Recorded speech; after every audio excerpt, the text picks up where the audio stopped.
Bienvenue dans Making of, l'émission qui plonge dans les coulisses de la création audiovisuelle.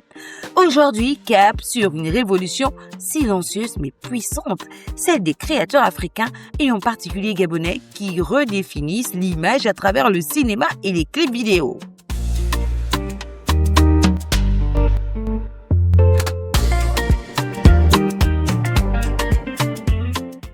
On peut comprendre cette transformation en plusieurs étapes. Au début des années 60 à 80, le matériel cinématographique quand même était très lourd et avec un accès limité. C'est après les indépendances africaines que le cinéma commence réellement à se développer. Maintenant, au Gabon, dès les années 62, avec le père, le grand frère Philippe Maury, qu'on a commencé à voir les premières productions de qualité. Donc, le matériel utilisé à cette époque était analogique, avec des pellicules de 16 mm ou 35 mm. Les éclairages professionnels et très coûteux d'ailleurs, parce qu'il faut aussi dire que le matériel était à ce moment très coûteux. Le montage aussi était un peu compliqué, mais de manière manuelle et très professionnelle. Et puis, il fallait, les techniciens ils sortaient des écoles, bien entendu. Pas comme aujourd'hui où les choses se font rapidement en tuto sur YouTube et puis on en fait facilement. Grâce à des technologies de pointe comme la Sony FX3, les caméras Blackmagic Design ou encore le Red One, une nouvelle esthétique voit le jour. Le tournant le plus important où on va voir le matériel, les caméras numériques, les mini DV, les HD, les logiciels de montage. Puis les personnes utilisaient aussi les ordinateurs personnels. C'était plus comme avant. Les résultats à ce niveau, on peut dire, étaient de manière classique. Il y avait une baisse drastique des coûts au niveau du matériel. Et puis, en même temps, une explosion de nombreux créateurs, donc des réalisateurs de clips vidéo, puis les clips qui deviennent un peu plus dynamiques, avec les effets visuels. Je suis de la génération des réalisateurs des années fin 90, début 2000. Il y a une évolution considérable en matière d'équipement, de tournage. Lorsqu'on avait besoin des plans d'auteur, on veut shooter en hauteur une rivière, on se servait d'un hélicoptère, donc de cet appareil, et puis il y avait un caméraman là perché et qui shootait vers le bas. Bien que ça ne garantissait même pas la stabilité de l'image, parce que avec les mouvements de l'appareil, donc vous voyez, parfois son post-prod, on essaye de stabiliser. Mais avec l'arrivée des outils comme le drone, vous voyez que ça vient pallier à ce problème. Là, c'est un exemple concret qu'il y a une évolution en matière des outils pendant nos productions. À l'époque, je n'avais pas les moyens de m'offrir une grue de 9 mètres dont je rêvais. Parfois, il fallait grimper sur un manguier pour réussir le plan de hauteur. Alors, j'ai eu une idée géniale de construire ma propre grue de 2 mètres. Ce n'était pas facile, mais ça m'a permis de créer des premiers plans de hauteur et donner une autre dimension à mes images. Quelques années plus tard, j'ai enfin pu m'offrir une grue. Et là, tout a changé. J'ai réalisé ma première série Mounion avec cet équipement et nos rendus étaient exactement ce que j'avais en tête depuis le début. Des plans de hauteur propres, fluides et professionnels.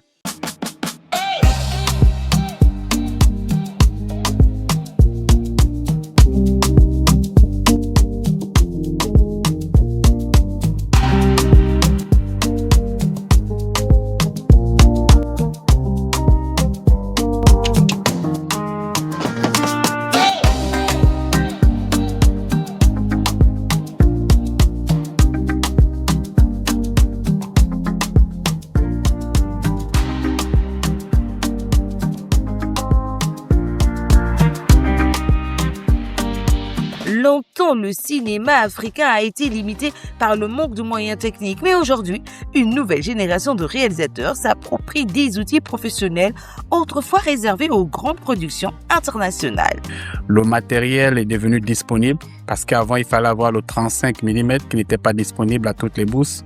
Aujourd'hui, on peut acheter des hybrides, on peut acheter vraiment du bon petit matériel et avoir un rendu au même titre que ce qui se faisait avant et même plus parce que avec l'arrivée aussi des IA, de certaines applications, on a la capacité de traiter le son, on a la capacité maintenant d'avoir une bonne qualité d'image, ce qui ne se faisait pas avant. L'arrivée du matériel actuel permet aujourd'hui à tout producteur, à tout réalisateur, à tout vidéaste, à tout acteur de l'audiovisuel et du cinéma de ne plus avoir d'excuses dans le domaine du rendu de son produit. La qualité de mise et tout ce qu'il faut faire est disponible aujourd'hui.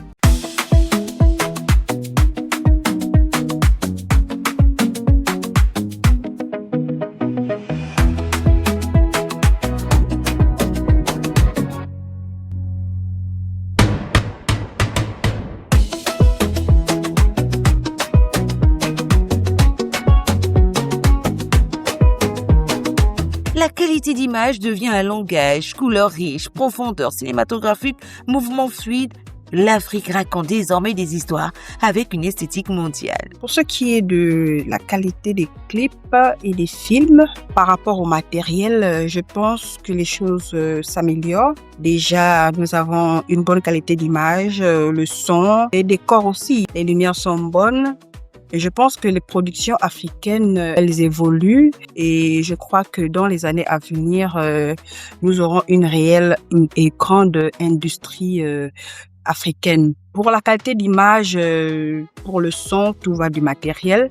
Je félicite aussi ces producteurs-là qui se battent pour pouvoir avoir un matériel de qualité parce que c'est pas facile. Le matériel coûte excessivement cher, mais il y en a qui font des sacrifices pour ça. Et vraiment, c'est à féliciter. Comme on dit, pour avoir un bon travail, il faut beaucoup dépenser. Notre objectif est de faire évoluer nos productions africaines. Il y a encore du travail à faire et ce travail est en chemin. Ces personnes-là œuvrent, pour une industrie africaine. Ce sont nos œuvres, c'est notre travail qui parleront à notre place. Les caméras comme celle de Blackmagic, cinématographique, emblématique. Mais au-delà de la technologie, c'est l'œil africain qui fait la différence. Une sensibilité unique nourrie par la culture, la musique et la réalité locale. Sur le plan cinématographique, le Gabon est au standard, est au niveau. Sur le plan technique, il n'y a absolument rien à dire. On a vu des productions gabonaises, que ce soit de l'IGIS, que ce soit des partenariats internationaux. On voit bien que le savoir-faire gabonais sait s'exporter. Donc, sur le plan technique, le Gabon est au niveau. Maintenant, je ne dis pas que c'est tous les films qui sont bons. Le Gabon, aujourd'hui, n'a pas à en rougir avec les réalisateurs de la sous-région. Ce qui est dommage, c'est qu'on met beaucoup plus en avant les réalisateurs qui viennent d'ailleurs, parce qu'ils travaillent beaucoup. Mais c'est pas parce que vous travaillez beaucoup que vous connaissez aussi beaucoup. Il n'est pas une question de ça. C'est tout. Nous sommes dans un environnement où malheureusement, l'art n'est vraiment pas pris en compte. C'est pour ça. Donc on choisit qui on va financer pour X ou Y raison. S'il y avait vraiment une politique cinématographique mise en place, une politique cinématographique équitable, je pense que vous verrez des talents, même ceux qui font le clip vidéo, se mettre au cinéma et faire des œuvres qui tiennent la route. Ça, je suis convaincu. Maintenant, ça c'est sur le plan technique. Sur le plan artistique, il y a des évolutions, il y a des choses encore à améliorer. Je suis d'accord, tout à fait d'accord. Sur le plan de la narration, donc du scénario également. Et je félicite d'ailleurs toute la vague des réalisateurs là, qui réalisent des productions actuellement. Ça donne une visibilité sur le plan national, ça fait bouger les choses, ce qui n'était pas le cas avant. Le clip vidéo est devenu un terrain d'expérimentation majeur au Gabon. Les artistes collaborent avec des réalisateurs audacieux pour créer des visuels percutants. Résultat, une explosion de créativité où tradition et modernité se rencontrent.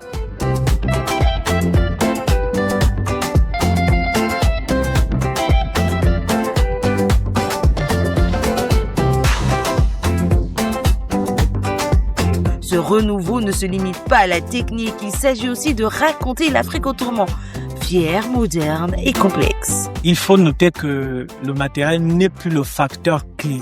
Aujourd'hui, la différence se fait aussi sur la maîtrise artistique, donc les cadres, la narration, la direction artistique, sans oublier la post-production.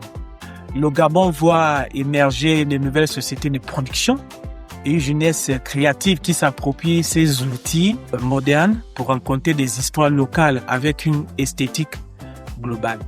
Le défi actuel n'est plus seulement d'avoir accès au matériel, mais de l'utiliser intelligemment pour produire des œuvres compétitives à l'échelle internationale.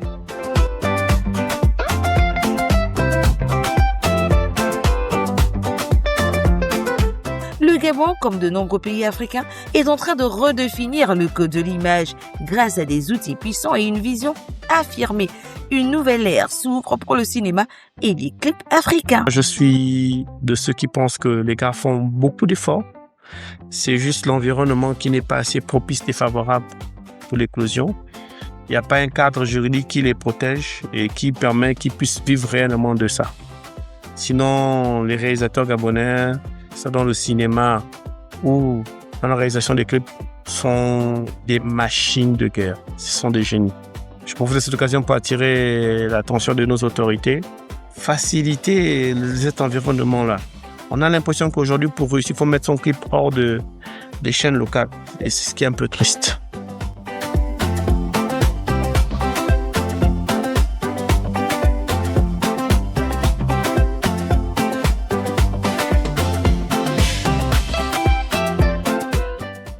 Ce n'est pas seulement une révolution technique, c'est une révolution culturelle. Merci d'avoir suivi Making of. À très bientôt pour une nouvelle immersion dans les coulisses de la création.